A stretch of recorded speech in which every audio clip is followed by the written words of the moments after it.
President Trump has called for Iran's unconditional surrender. Iran has said that as part of any truce, they plan to start charging a toll on ships that travel through the Strait of Hormuz. It's safe to say the two sides are a long way apart. Reopening the Persian Gulf to shipping is turning out to be a big problem. Insurance is available, it's expensive, but it's there. But ship owners don't want to risk their assets and crews even with insurance. Last year, it became conventional wisdom that the world was heading to a glut of liquefied natural gas, or LNG. The US is doubling export capacity over the next 5 years. These export terminals only get built when they've pre-sold the vast majority of their liquefaction capacity under long-term deals lasting as long as 20 years. This is why we never bought into the fears of a glut. They're not building on spec, hoping for customers. This fear held back LNG stocks last year. Qatar was also planning to add more capacity, but they've lost almost a fifth of their current liquefaction ability because of an Iranian missile strike, and expansion plans are on hold. They're having to declare long-term force majeure on some customers. We think Qatar looks like a much more risky supplier over the long term.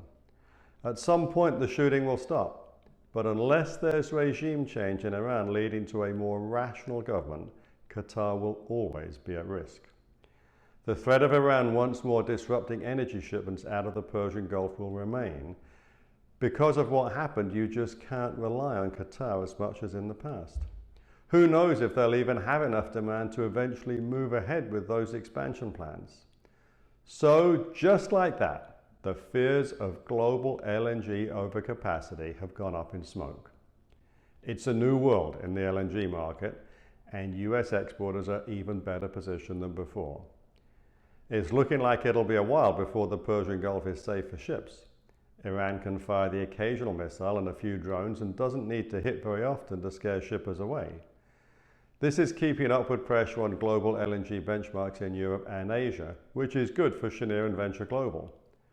But even when the Persian Gulf is safe and global LNG prices come down a bit, the threat from Iran will still be there.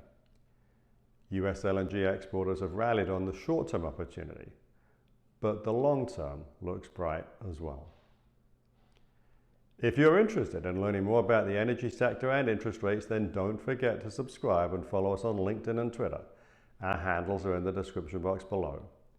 To find out more about what we're thinking, you can sign up for our weekly blog at sl-advisors.com. We always love to hear from you. I'm Simon Lack. Thank you for watching this video.